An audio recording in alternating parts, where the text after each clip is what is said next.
So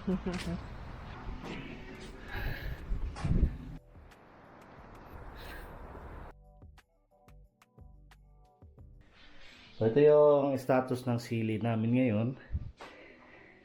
Noong nakaraang araw, pinutol ni Mrs. para gawing parang bonsai ba? Kasi sobrang mahaba na yung sili namin, guys. So nakikita nyo, guys, unti-unting natanggal yung mga dahon. Siguro sa stress yan ba? Panahon dito nila na malamig, paiba-iba yung klima. So nilipat na namin dito kasi doon sa balkonahe namin sobrang lamig. Ito naman warm dito kasi may heater naman dyan mismo sa mga wall niya dyan. So yung dahon pala na tinanggal namin, nilagay ko sa sabaw-sabaw na ng baka. So yung ibang dahon naman niya dito, meron pa dito yung dahon nilagay dito. Ayan. So nilagay ko dito yung ibang dahon.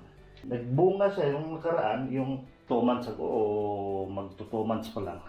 So nakakuha ako ng isang sili lang siya. Merong mga bulak pero hindi siya nagkakabunga. Nahuhulog yung mga bulaklak tapos unti-unting namamatay. Yun. May isang sili na na-harvest ko dito siguro sa panahon dito na stress. Yan yung kalamansi namin, guys. Yan. Sobrang laki na. Ito yan yung status ng sili namin. Yan yung labas. Yan yung labas. Sobrang lamig ngayon. This month, katapusan, mag-snowfall na. Winter jacket na naman. Sobrang lamig sa labas. So ngayon, pupunta ako ngayon ng tindahan kasi darating yung mga kapatid ni Mrs. dito sa bahay. Dito kasi kami sa ground floor nakatira.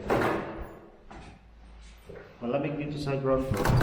First time namin dito sa ground floor. Sobrang lamig talaga pag winter season. Hindi katulad ng mga nakaraan kami sa 4th floor, 6th floor, 5th floor. Doon medyo warm doon kasi nasa gitna ng building. Pero pag dito talaga sa ground floor, sobrang lamig pag winter season.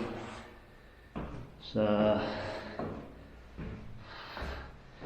malamig na lugar. So ito naman yung heater, guys. Ito yung pag dito ka sa hallway, pag winter season, naka-on yan para yung mga tao dito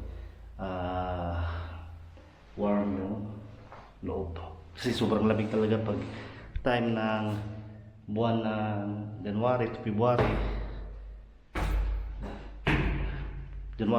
Sobrang lamig dito sa Bilaro. Tingnan nyo yung mga kahoy, guys, dito sa labas namin. Yung 1 month ago, marami pa yung dahon.